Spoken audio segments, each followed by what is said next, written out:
Buenas, gente querida, ¿cómo les va? Espero que anden muy bien. Ojalá les haya gustado aquella primera clase de filosofía. Así que hoy nos reencontramos para continuar en este camino cartesiano. Cartesiano. Fíjense la palabra que usé, ¿sí? Cartesiano. El adjetivo cartesiano significa referido a Descartes. Y si alguno de ustedes o alguna de ustedes esta palabra les trae recuerdos sobre aquellos famosos ejes cartesianos que uno usaba en el colegio, ¿no? En matemáticas, ¿recuerdan los ejes cartesianos? X, Y. Bueno, esos ejes fueron justamente una invención, un invento de Descartes. Descartes, además de filósofo, era físico, matemático, bueno, una persona brillante, obviamente. Y con un genio cuya genialidad, fue un genio cuya genialidad se aplicó a diferentes ámbitos. Entonces esos ejes cartesianos fueron justamente un invento de él y por eso se los llama así, cartesianos. Y particularmente el nombre técnico que tiene ese invento es geometría analítica. Geometría analítica. Bueno, bien, volvamos a la filosofía ahora. La vez pasada, bueno, a ver, recordemos, ¿no? Estamos hablando sobre un filósofo de la modernidad. ¿Por qué? Porque el camino que vamos a hacer acá es primero estudiar filósofos modernos, luego un filósofo medieval, dos filósofos modernos. En total tenemos 5 filósofos en la materia, en este año, ¿sí? No más que 5. Primero, 2 filósofos modernos, que son Descartes y Hume. Luego vamos a ir hacia uno medieval, que es Agustín de Hipona o San Agustín.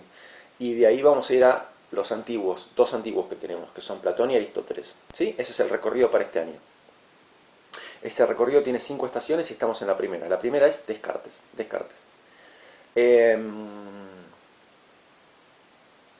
Bien, dijimos que de Descartes nos interesan 2 libros en particular, que son El discurso del método y las meditaciones metafísicas. Y de esos 2 libros no los vamos a leer enteros, sino que vamos a tomar pequeñas partes. Ahora estamos con ¿cuál? Con el discurso del método. El discurso del método.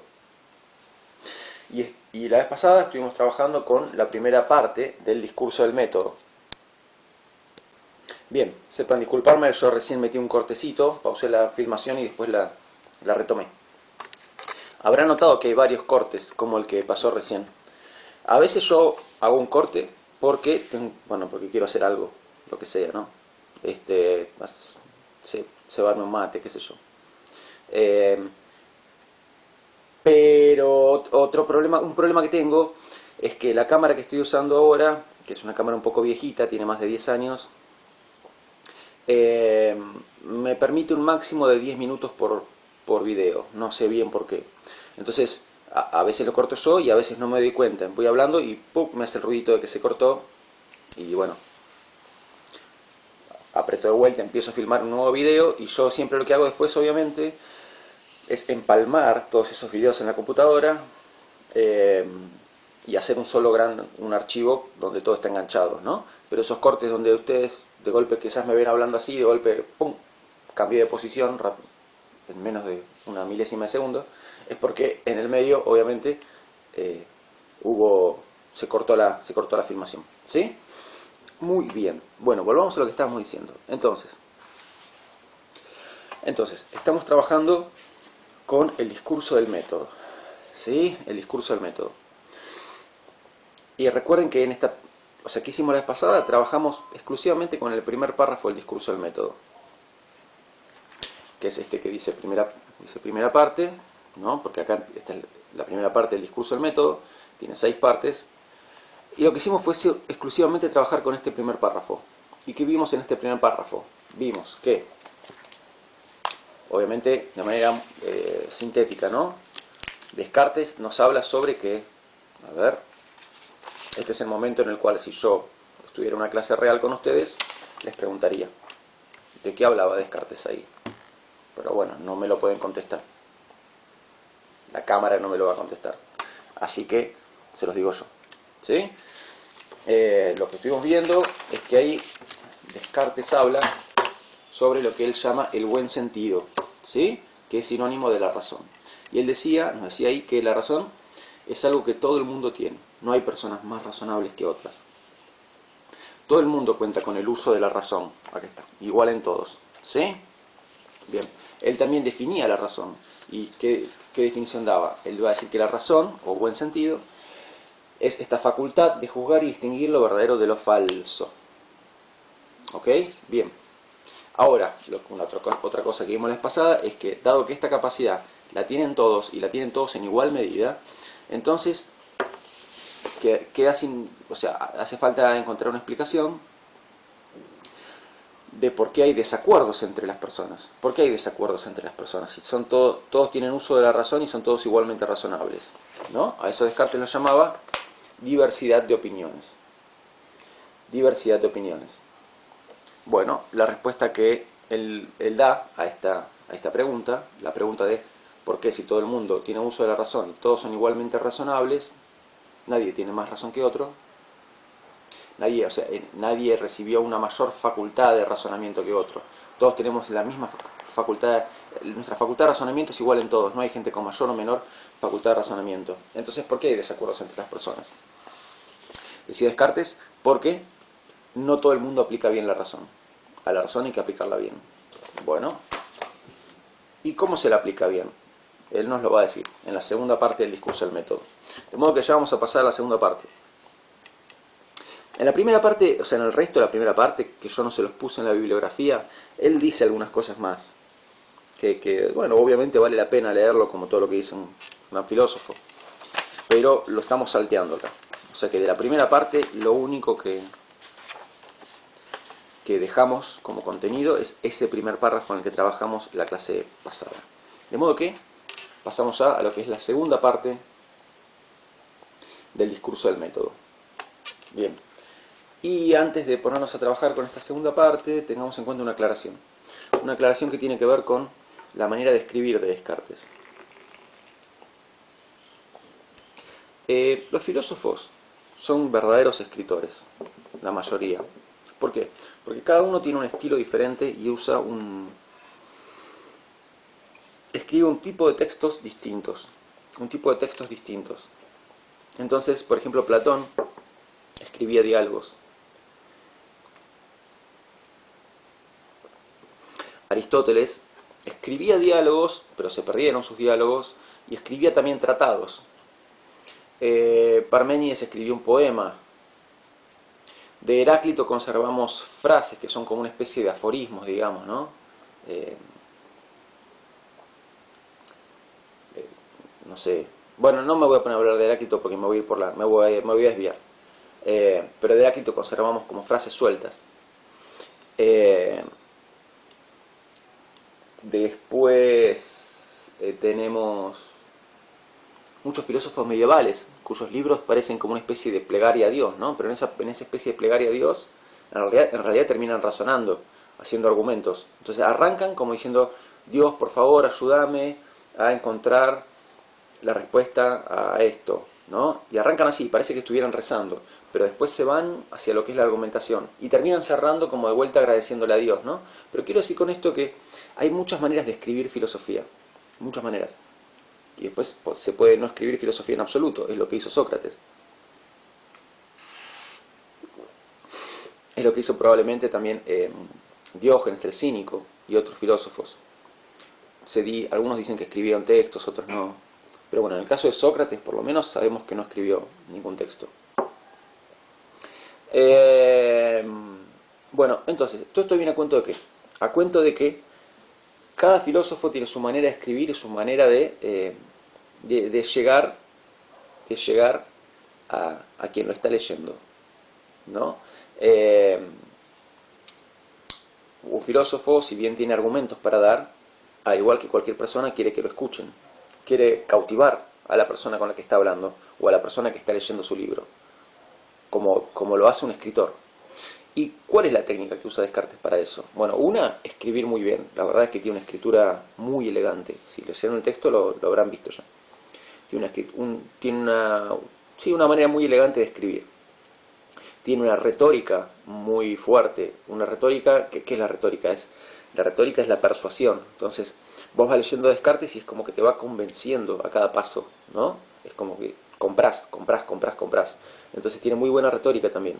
Y además, otro recurso de Descartes, otro recurso, digamos, literario de Descartes, es la autobiografía. Entonces Descartes, en sus libros, como acá Discurso del Método, te va mezclando sus argumentos filosóficos con cosas sobre su propia vida.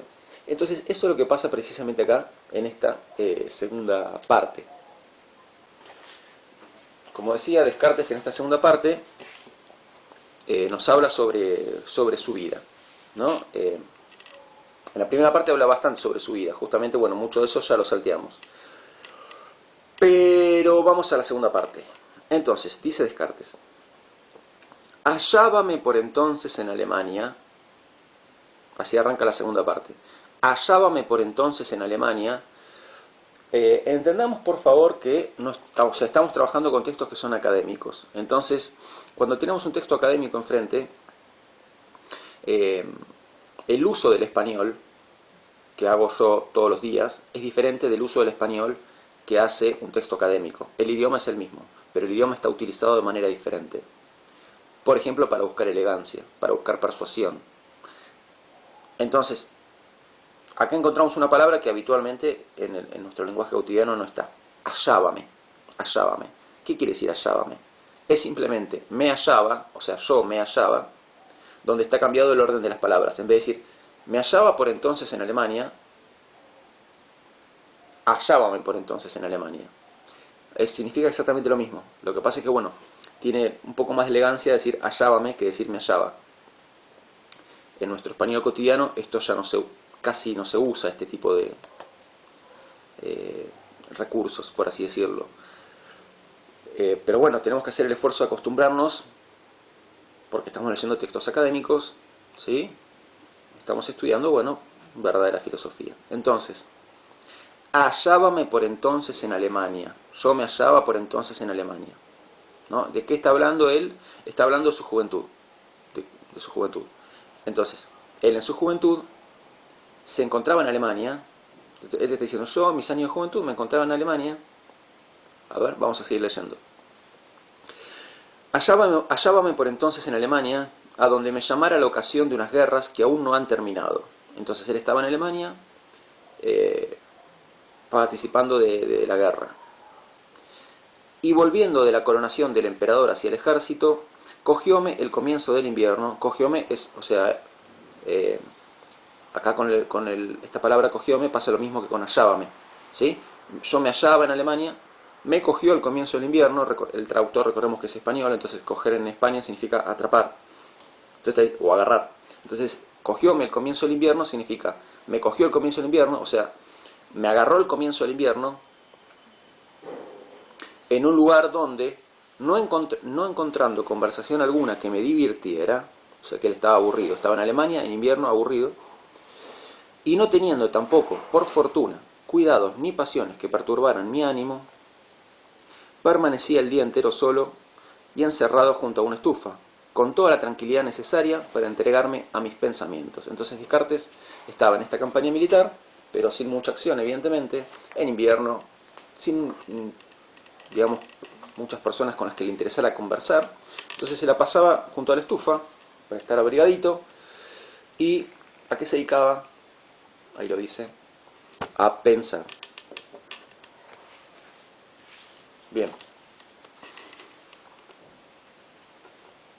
Entonces él dice, bueno, yo estaba ahí con toda la tranquilidad necesaria para entregarme a mis pensamientos. Entre los cuales, o sea, entre esos pensamientos, fue uno de los primeros el ocurrírseme, otra vez, ocurrírseme. Ocurrírseme quiere decir, se me ocurrió, ¿no? Entre los cuales fue uno de los primeros el ocurrírseme, considerar que muchas veces sucede que no hay tanta perfección en las obras compuestas de varios trozos y hechas por las manos de muchos maestros, como en aquellas en que uno solo ha trabajado. Insisto, yo sé que choca porque no es el español al que estamos habituados, pero fíjense que si uno hace el esfuercito de acostumbrarse a este lenguaje y de aprender aquellas palabras que uno no conoce, el efecto que se logra es un efecto de elegancia, porque fíjense que la oración es como un rulo así muy grande, ¿no? Y ese rulo tiene cierta elegancia al oído. Fíjense si lo vuelvo a leer. entre los cuales fue uno de los primeros el ocurrírseme considerar que muchas veces sucede que no hay tanta perfección en las obras compuestas de varios trozos y hechas por las manos de muchos maestros como en aquellas en que uno solo ha trabajado. Bien. Bueno, o sea, para mí por lo menos tiene elegancia esa oración. Ahora, ¿qué es lo que está diciendo acá? Está diciendo que él estaba ahí, digamos, sin mucho que hacer, junto a la estufa, en Alemania, pensando, teniendo muchos pensamientos, y uno de los pensamientos que le viene a la mente es el siguiente. ¿Qué es lo que se le ocurrió? Que son más perfectas las obras en las que trabajó una sola persona que aquellas que fueron hechas por muchas personas. ¿Qué quiere decir obras acá? Cualquier cosa. Una obra puede ser un edificio, una obra puede ser una estatua, una obra puede ser un libro, una obra puede ser una pintura, una obra puede ser, qué sé yo, lo que quieran, no sé.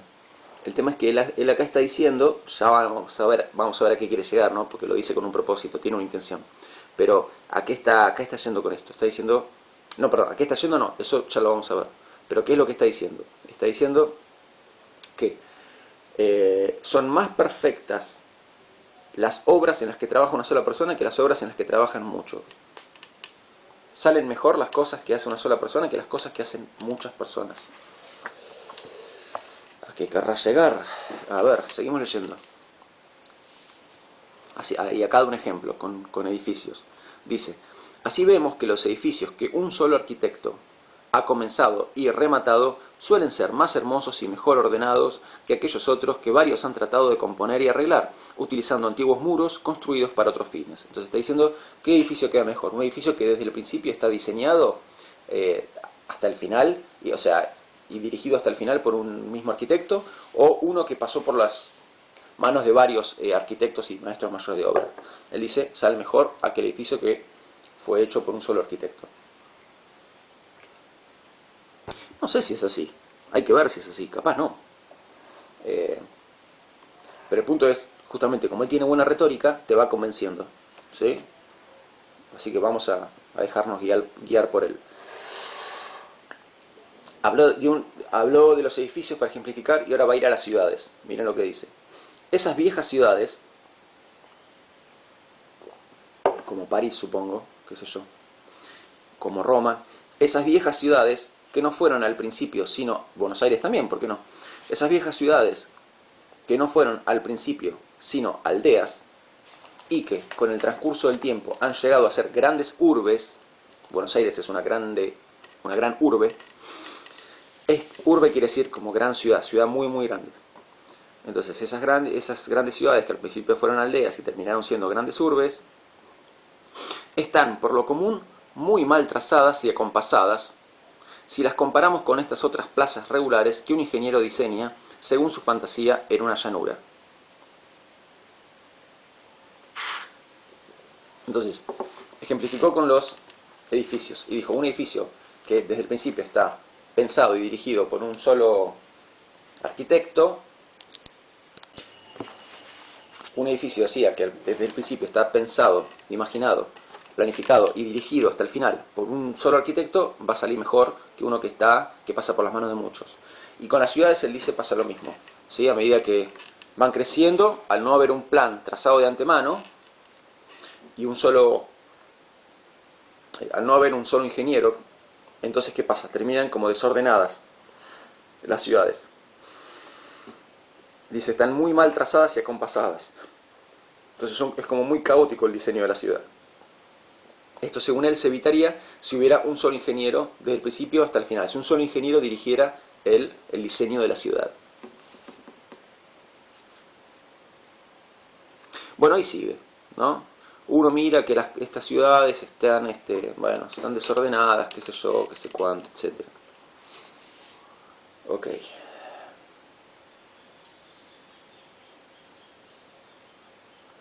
Miren lo que dice un poquito más abajo. Bien se reconocerá cuán difícil es hacer cumplidamente las cosas cuando se trabaja sobre lo hecho por otros. Atención acá, está diciendo, releo. Bien se reconocerá cuán difícil es hacer cumplidamente las cosas cuando se trabaja sobre lo hecho por otros. Obviamente es muy recomendable para seguir las clases que tengan el texto ahí, ¿no?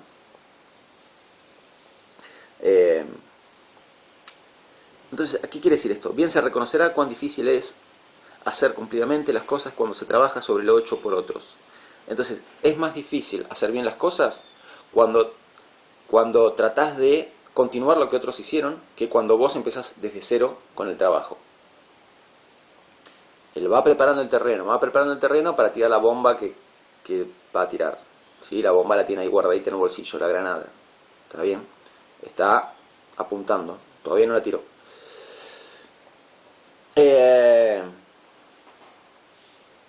Y después da otro ejemplo hablando de las sociedades, ¿no? Los pueblos. Así también imaginaba yo que esos pueblos que fueron antaño quiere decir hace mucho tiempo.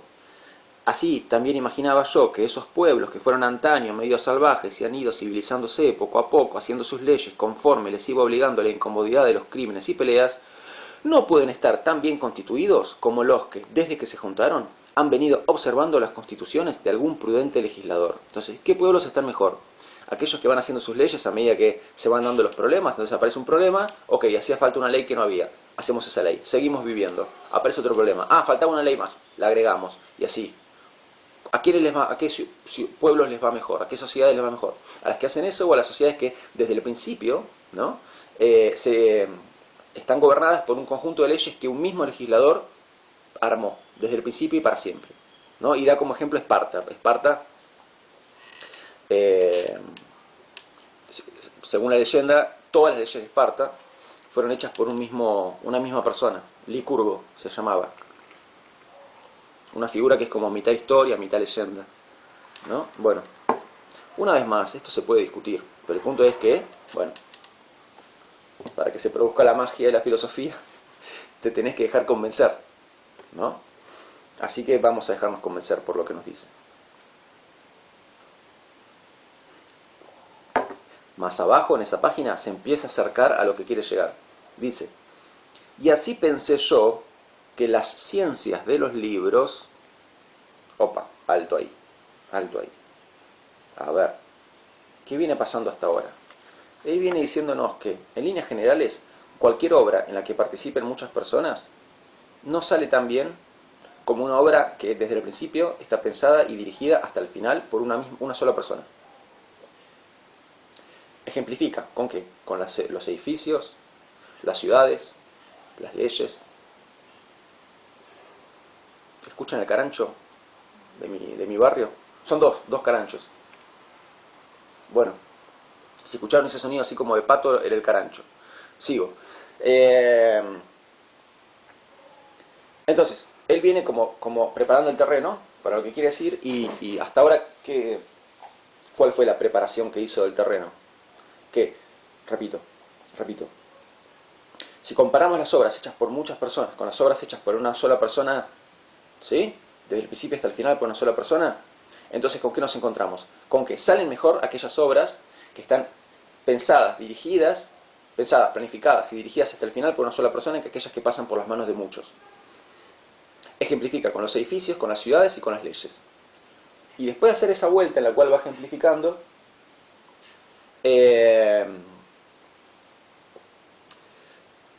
ahora nos habla de la ciencia. De golpe apareció la ciencia. Obviamente yo les anticipo que él ahora lo que va a querer decir es que, bueno, todo eso que él dijo para la ciencia también cuenta. O sea que la ciencia también pasó por muchas manos. Y la ciencia hoy en día sería mejor si desde el principio se hubiera dejado guiar por un conjunto de criterios unificado y mantenido hasta el final que los diversos criterios que han elaborado los diferentes científicos. Ok, si eso lo entendieron, joya. Si no, no se preocupen porque ahora voy a llegar. El punto es que venimos en esto de que todo lo que se hace por una sola persona, del principio hasta el final, desde el principio hasta el final, sale mejor que lo que es hecho por muchas personas. Lo ejemplificó con los edificios de las ciudades y las leyes de los pueblos. Vamos a ver ahora cómo él defiende esto en relación con la ciencia. Y dice, y así pensé yo que las ciencias de los libros, por lo menos aquellas cuyas razones son solo probables y carecen de demostraciones, habiéndose compuesto y aumentado poco a poco. Bueno, ignoren esa cosa medio complicada que dijo, pero miren ahora, está hablando de las ciencias, ¿no? Y de los libros científicos. ¿Cómo se escribieron? Él dice, habiéndose compuesto y aumentado poco a poco con las opiniones de varias personas diferentes. Ven que acá está diciendo, bueno, en ciencia pasó esto también, ¿eh? Las ciencias pasaron por muchas manos. La ciencia es el producto de muchas personas, de lo que muchas personas pensaron y dijeron. Entonces, estas ciencias, que son todas las ciencias para él, ¿qué problema tienen todas las ciencias? Que, bueno, se compusieron y se aumentaron y fueron creciendo con las contribuciones de muchas personas. Pero no son tan próximas a la verdad como los simples razonamientos que un hombre de buen sentido puede hacer naturalmente acerca de las cosas que se presentan. Bueno, ahí ya tiró su primera bombita. Está diciendo que una persona simple, común y corriente razona mejor que muchos científicos que, discuten entre sí. Porque cuando uno y que tratan de demostrar que el otro esté equivocado. A ver, ¿a qué me refiero con esto? Cuando uno mira la historia de la ciencia, lo que hay es, digamos, una sucesión de pruebas y refutaciones. Un científico muestra algo y luego otro muestra que, bueno, no necesariamente. A ver, no me salió muy bien lo que yo quería decir recién. Expliquémoslo así.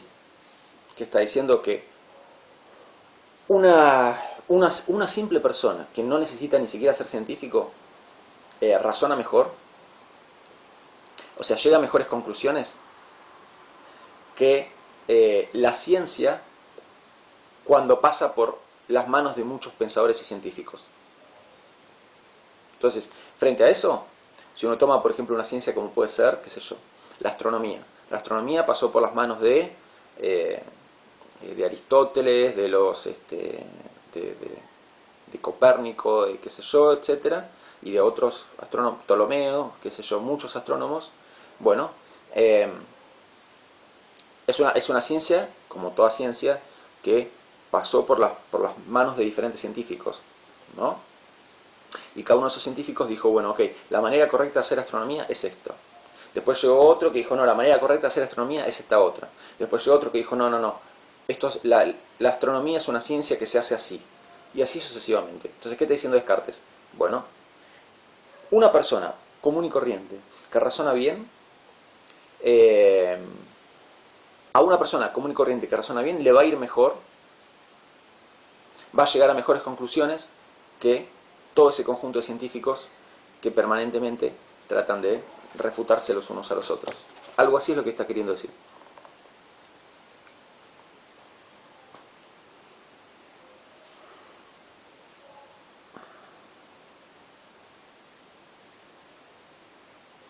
Hay que ver si habla de todas las ciencias, porque dice, la ciencia de los libros, por lo menos aquellas cuyas razones son sólo probables y carecen de demostraciones.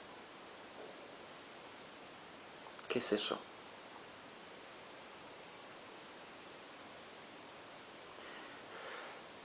Bueno, es para pensarlo.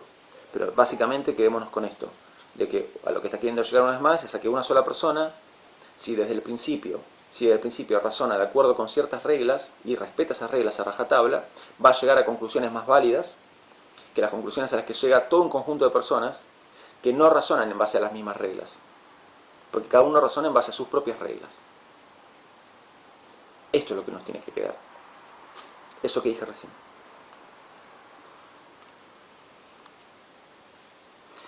Sigue.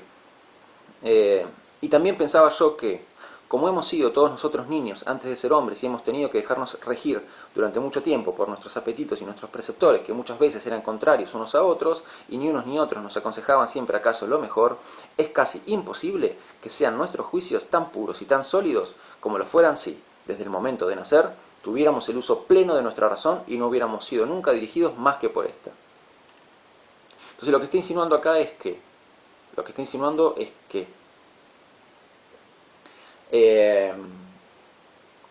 fíjense que él está hablando de, o sea, está como queriendo ejemplificar con la vida, ¿no? A medida que transcurre la vida, desde que uno es chiquito hasta el momento presente,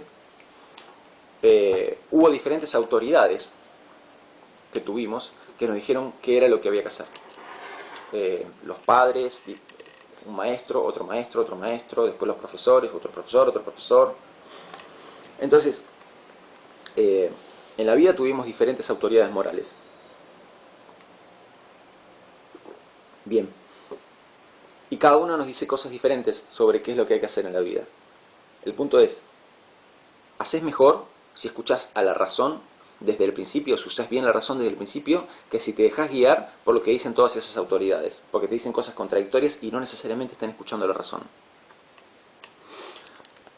¿Cómo se traduce esto al caso de las ciencias, que es lo que venimos trabajando? Bueno, para él, en que de a poquito va cerrando y va llegando a lo que quiere llegar. Para él,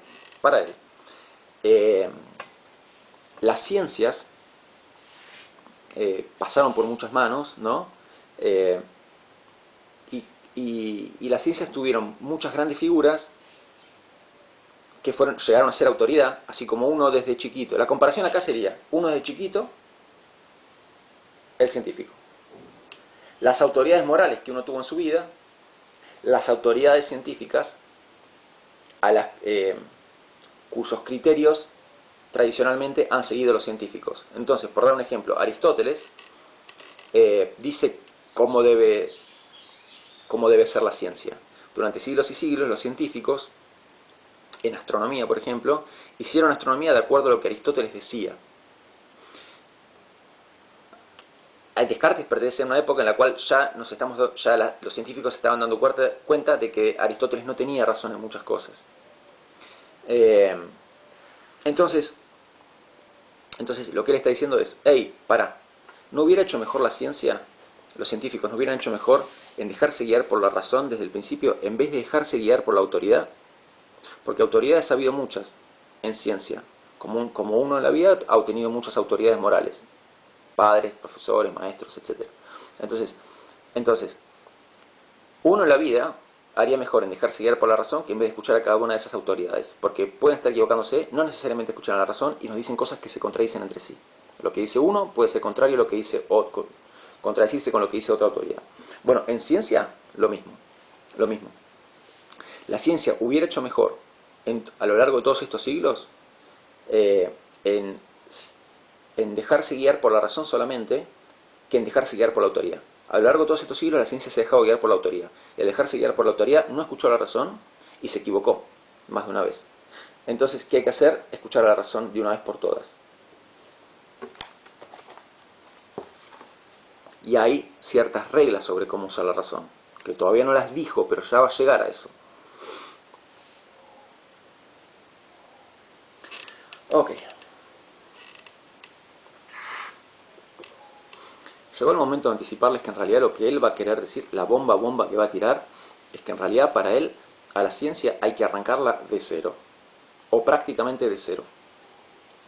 ¿Por qué? Porque la ciencia a lo largo de su historia no se guió por la razón. Y al no guiarse por la razón, terminó errando o equivocándose muchas veces. Repito, tengan en cuenta que Descartes pertenece a una época en la cual estaba cayendo la autoridad científica, o ya había caído, la autoridad científica de Aristóteles. Entonces, darse cuenta de que durante tantos siglos la ciencia escuchó a alguien que estaba equivocado, Aristóteles era brillante, era un genio, pero en algunas cosas que decía, en algunas de sus afirmaciones científicas, estaba equivocado. Por ejemplo, que la Luna estaba hecha de éter, que los planetas estaban todos situados a que los planetas, un planeta como puede ser Venus, no varía su distancia en relación con la Tierra nunca, y un montón de cosas más. Bueno, que los científicos durante siglos y siglos defendieron como si fuera verdad por el simple hecho de que Aristóteles lo dijo. Esto se llama apelación a la autoridad. Durante siglos y siglos la ciencia apeló a la autoridad. ¿Qué quiere decir esto? Que se consideró científico algo por el simple hecho de que lo hacía en autoridad. Entonces, si vos agarrás a un astrónomo del siglo, no sé, 13, 14, te va a decir, bueno, ok, tal cosa es, no sé, la luna ¿de qué está hecha la luna? Te iba a contestar de éter, y vos le preguntas por qué, y te iba a decir porque Aristóteles dice que está hecha de éter, porque el gran Aristóteles dice que está hecha de éter. Esto se llama apelación a la autoridad. Entonces, cuando uno apela a la autoridad, uno considera que algo es verdad por el hecho de que tal autoridad lo dice. Y así se manejó la ciencia durante muchos siglos, especialmente, por ejemplo, en astronomía. Ok, piensen que Aristóteles es contemporáneo o casi contemporáneo de Galileo, de Giordano Bruno, grandes como mártires, de héroes de la ciencia, que justamente lo que hicieron fue mostrar que, que muchas cosas que decía la ciencia estaban equivocadas, que no eran así, y que simplemente se consideraba que eran así porque una autoridad lo había dicho, pero esa gran autoridad estaba equivocada. Claro, el problema es que a la Iglesia le convenía defender que esa autoridad nunca se equivocaba. A la Iglesia le convenía defender que Aristóteles nunca se equivocaba, ¿no? Por una cuestión de poder y demás. Entonces, al meterse con Aristóteles, se metieron con la Iglesia, se metieron con el poder, y, bueno, abrímoslo, pero a veces no terminaron bien los científicos por esto. Entonces, recapitulando.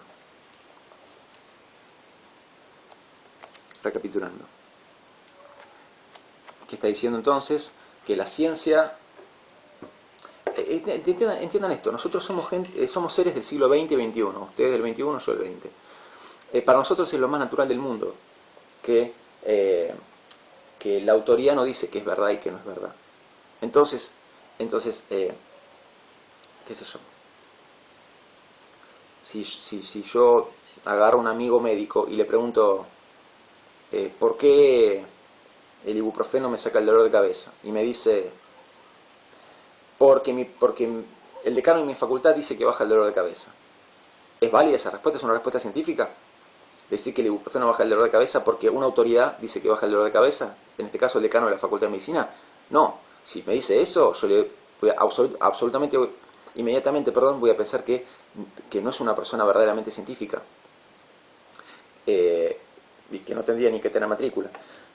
¿Por qué? Porque ¿cómo se fundamentan las cosas en ciencia? Se las prueba con estudios. Bueno, eso lo tenemos ya tan incorporado que para nosotros es natural. Bueno, en la época no.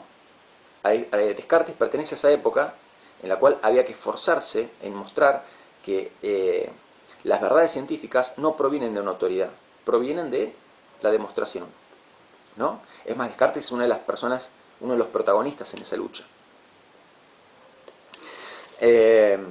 Uno de los protagonistas. Entonces, la ciencia durante siglos se fundamentó en la apelación a la autoridad. Y él está diciendo, bueno, la ciencia hizo mal al hacer eso. ¿Qué tendría que haber hecho la ciencia en todo este tiempo?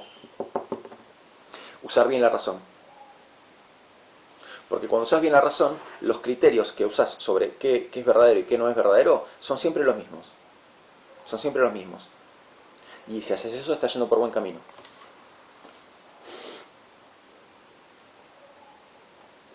Si no haces eso, lo que te va a quedar en ciencia es lo mismo que pasa con las ciudades y con los edificios, ¿no? Te va a quedar algo desordenado. Bueno, no es lo que queremos en la ciencia.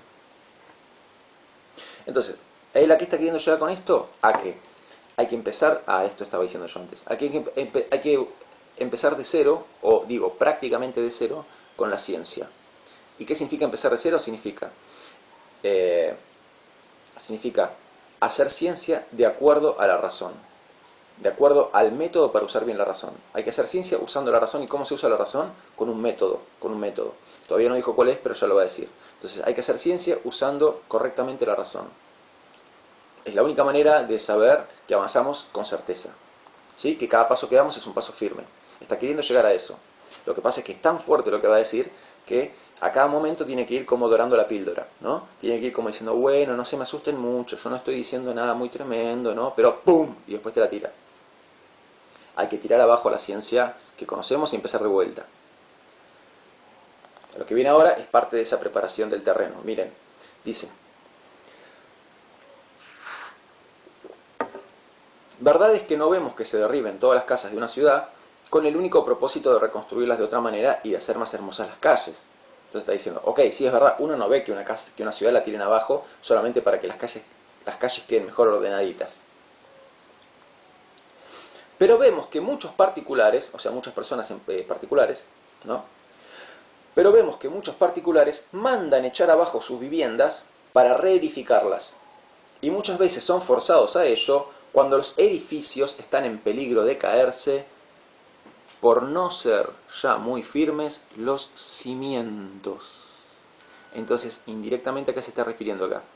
A que la ciencia, ¿sí? La ciencia como se la conocía en aquella época, para él, no tenía cimientos firmes, no tenía base firme. Esa base floja es la apelación a la autoridad. La base firme que está necesitando la ciencia es el uso correcto de la razón.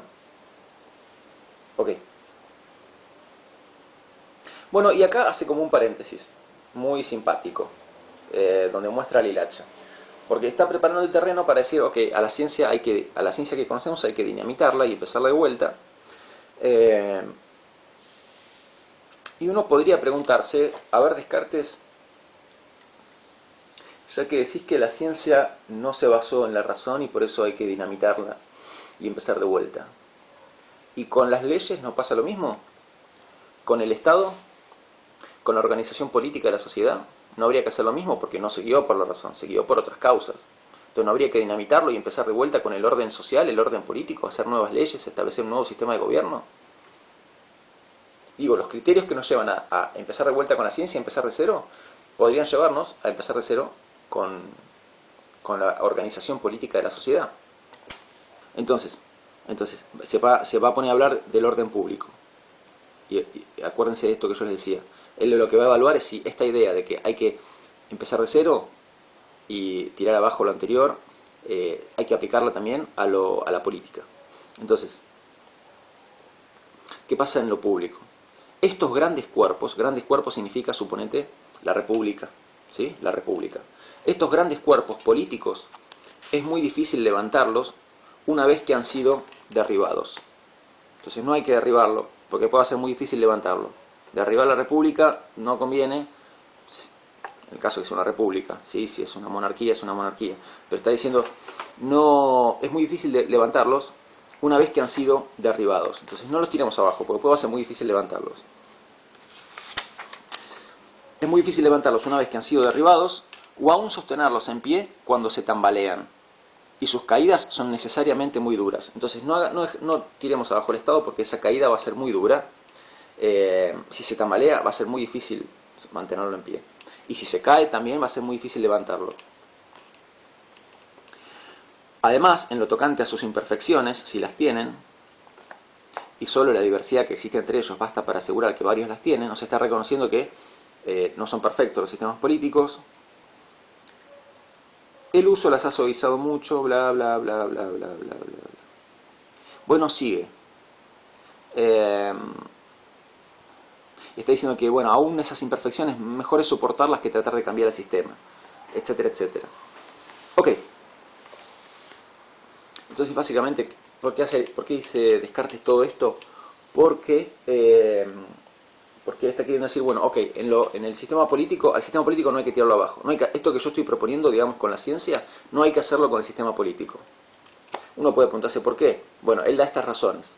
Uno puede preguntarse si no tendrá razones ocultas, ¿no? Es la pregunta que sería Marx. ¿No tendrá Descartes no estará ocultando su verdadero propósito cuando nos dice esto? ¿No será en todo caso que al sistema político en el que él vive a él lo favorece porque él pertenecía a la clase social, socioeconómica pudiente, acomodada? Entonces él no quiere tirar abajo ese sistema porque perdería esa posición pudiente. Bueno, esa sería la lectura que Marx haría, ¿no? A Descartes te contestaría no, te diría, para mí no hay que tirar abajo el sistema social porque es muy difícil levantarlo, porque bla, bla, bla, bla, bla. Así que, tema política, ya está, tachado. El sistema político, con todas sus imperfecciones, es preferible dejarlo así.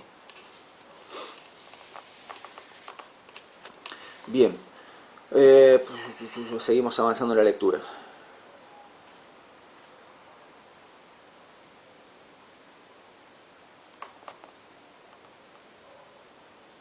Sí, más abajo dice, la mera resolución de deshacerse de todas las opiniones recibidas anteriormente no es un ejemplo que todos deban seguir. Entonces parecería que esto de tirar abajo todo lo anterior y empezar de vuelta,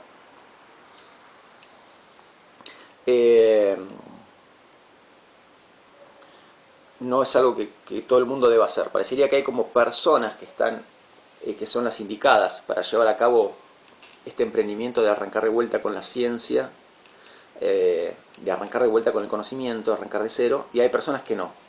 Entonces se está poniendo como aristocrático Descartes, perdón.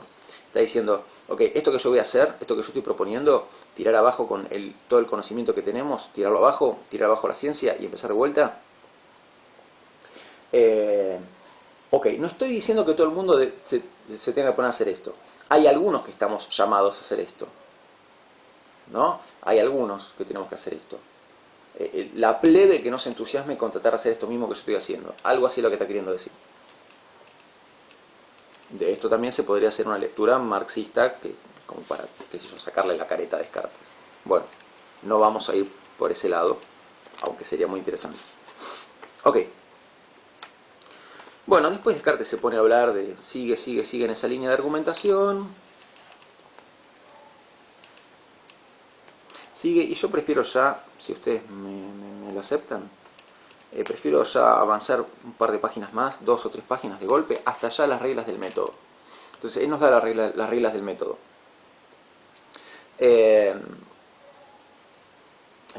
mi libro está en la página 53. En el texto que les di debe estar en la 52 o 54. No me acuerdo si coincidían las páginas en el PDF, ¿no? Pero si se fijan, hay una página donde en el medio dice, fue el primero, bla, bla, bla. Esa es la página donde tienen las reglas del método. Entonces, finalmente acá llegamos, de una vez por todas, a cuáles son las reglas que hay que seguir para usar bien la razón.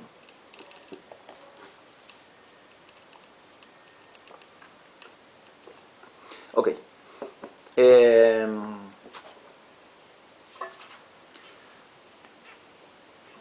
A ver.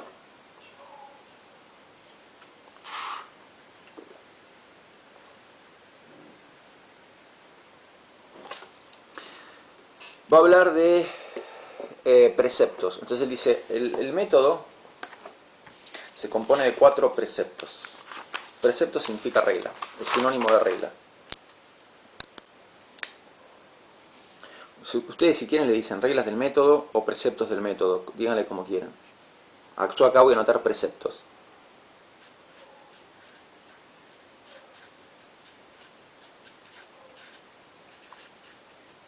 Después no me digan que son 4 métodos. Es un método compuesto de 4 preceptos o un método compuesto de 4 reglas. ¿Sí? Ok, precepto del método.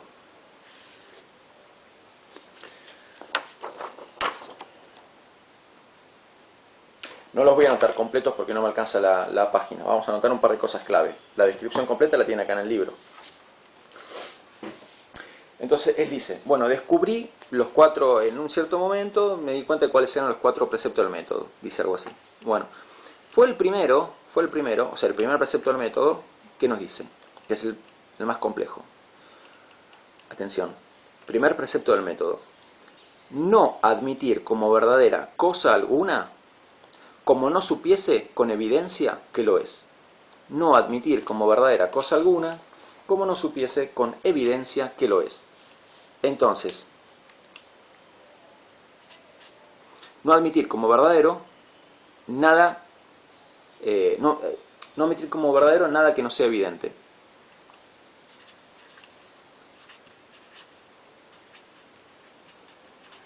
Dicho al revés, ¿cuándo hay que admitir algo como verdadero? ¿Cuándo hay que considerar que algo es verdadero? Cuando es evidente. No admitir como verdadero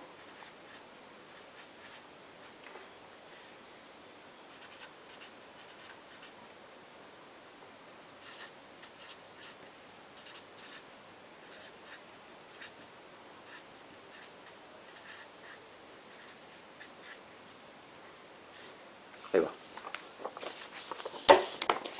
No admitir como verdadero nada que no sea evidente. ¿Qué cosas son verdaderas? Las cosas evidentes. Si alguien viene y te propone una idea y te dice, qué sé yo, el alma es inmortal. Bueno, ¿es verdadero? ¿Qué te diría Descartes? Fíjate si es evidente. Si es evidente, entonces es verdadero.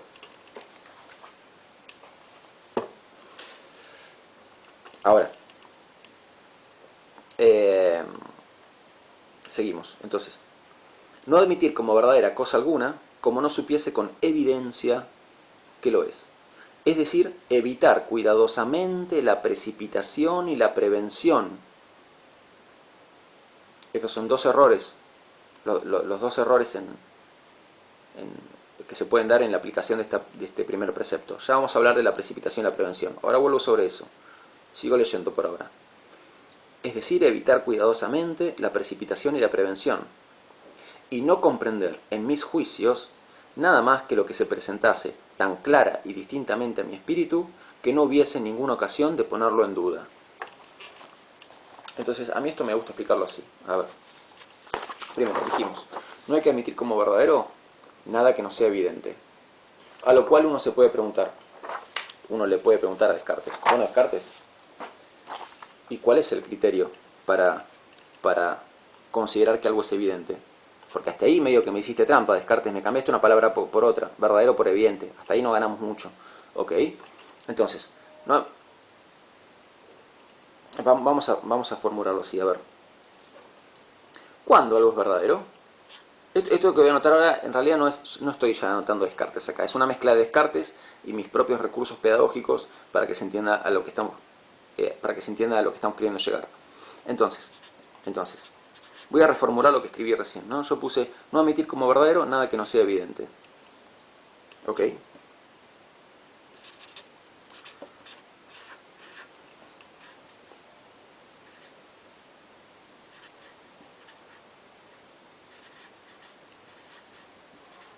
Vamos a pensarlo así. A ver.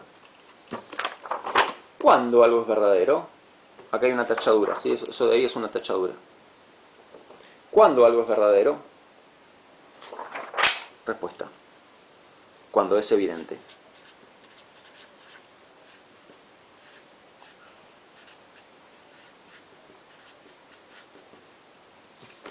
¿Cuándo algo es verdadero? Cuando es evidente. Hasta ahí no hice más que reformular lo que escribí arriba. A lo cual uno se puede preguntar, ¿cuándo algo es evidente? ¿Cuándo algo es evidente? ¿Cuándo algo es evidente? ¿Cuál es el criterio? ¿Sí? Esto quiere decir, ¿cuál es el criterio en el que puedo confiar para decir, ok, tal cosa es evidente? Y él va a contestar.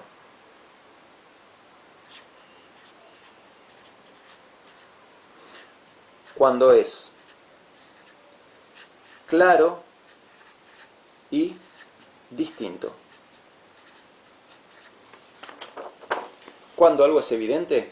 Cuando es claro y distinto.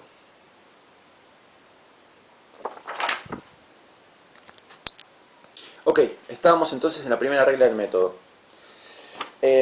¿Cuándo algo es evidente? Cuando es claro y distinto.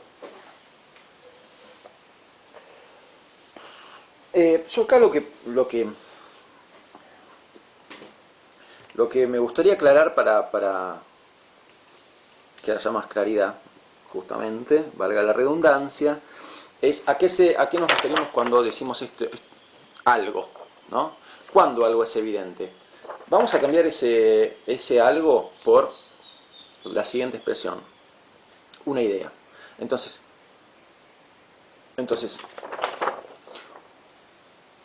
¿cuándo una idea es verdadera?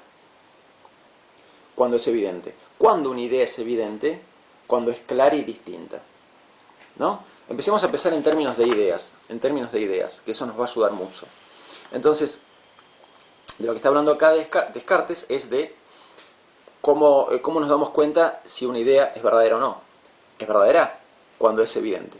¿Y cómo te das cuenta si ideas? Vamos a anotarlo acá.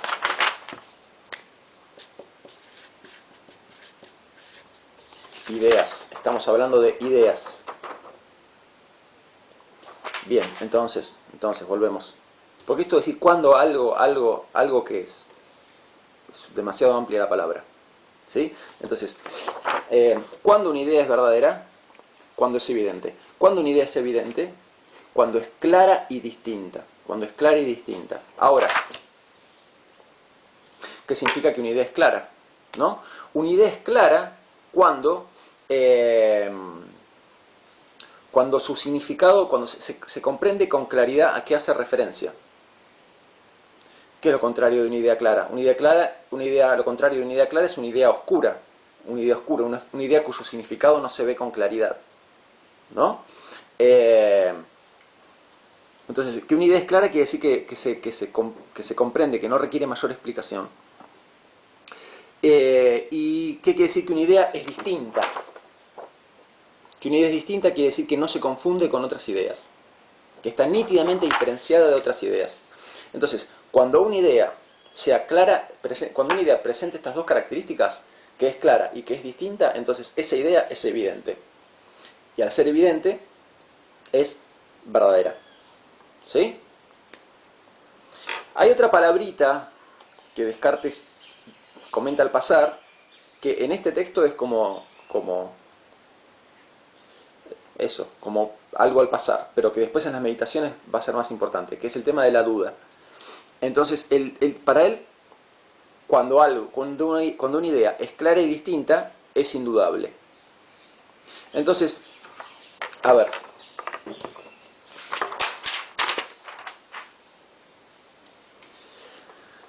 hay tres palabras que están como muy anudadas en Descartes, que van las tres para el mismo lado. ¿Cuáles son?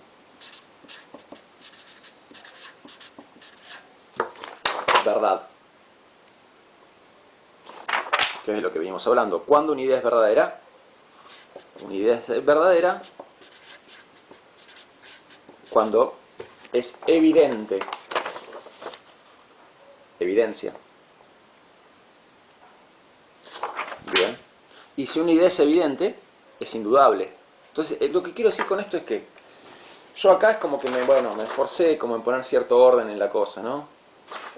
Cuando algo es verdadero, cuando es evidente. Pero el tema de que algo es evidente, que algo es verdadero y que algo es indudable, es como que son casi sinónimos en Descartes, es casi decir lo mismo, ¿sí?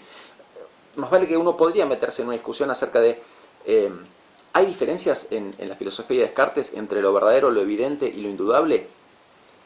Y es como ya hilar recontra fino meterse en esto, ¿sí? Es hilar súper fino y no nos interesa en esta materia y en este contexto no nos interesa. Entonces, en general, para los propósitos de esta materia, vamos a considerar, y siempre que estemos hablando de la filosofía de Descartes, vamos a considerar que verdadero, evidente e indudable son prácticamente sinónimos. Entonces, verdad, evidencia, verdad es el sustantivo para las cosas, o sea, el sustantivo referente a las cosas verdaderas. Evidencia es el sustantivo referente a las cosas evidentes. ¿Y cuál es el sustantivo referente a las cosas indudables? Es medio complicado.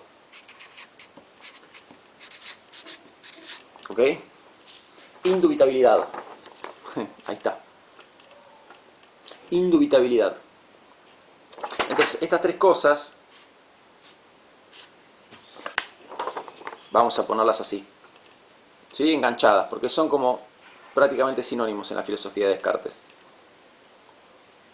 ¿Le suena ese dibujo que hice? ¿No le suena una película? Este dibujito que me quedó acá en el medio. Se parece al condensador de flujos, ¿no? Bueno, y quienes no saben lo que es el condensador de flujos es porque no vieron la mejor película del mundo. Mírenla. Listo. Ok. Volvamos a la primera regla del método. Entonces, la primera regla del método nos dice que no hay que considerar verdadero nada que no sea evidente. ¿Cuándo algo es evidente? Cuando es claro y distinto. Si es claro y distinto, entonces es indudable, es evidente, es verdadero. ¿Cuáles son los dos errores más comunes en la aplicación de esta primera regla?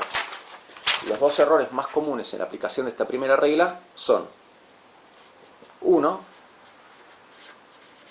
el error por precipitación.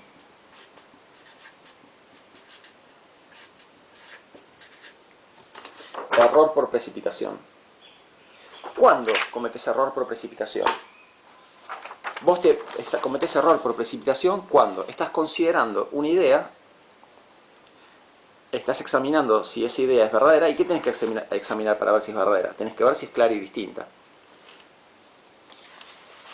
Y vos te jugás a decir que esa idea es verdadera antes de que esa idea aparezca como clara y distinta. Entonces, ¿cuándo hay que jugarse a decir tal idea es verdadera? Cuando la examinaste suficientemente y determinaste que es clara y distinta. Pero si esa idea no terminó de verse como una idea clara y distinta, no apareció que sea clara y distinta, y a pesar de que todavía no pudimos demostrar que es clara y distinta, vos sin embargo afirmás que es verdadera, entonces estás cometiendo el error por precipitación, porque te estás precipitando a decir que esa idea es verdadera antes de comprobar que es clara y distinta. Te precipitaste, y eso es un error. Y el otro error es el error inverso, que es el error por prevención. ¿Y en qué consiste el error por prevención? Error por prevención consiste en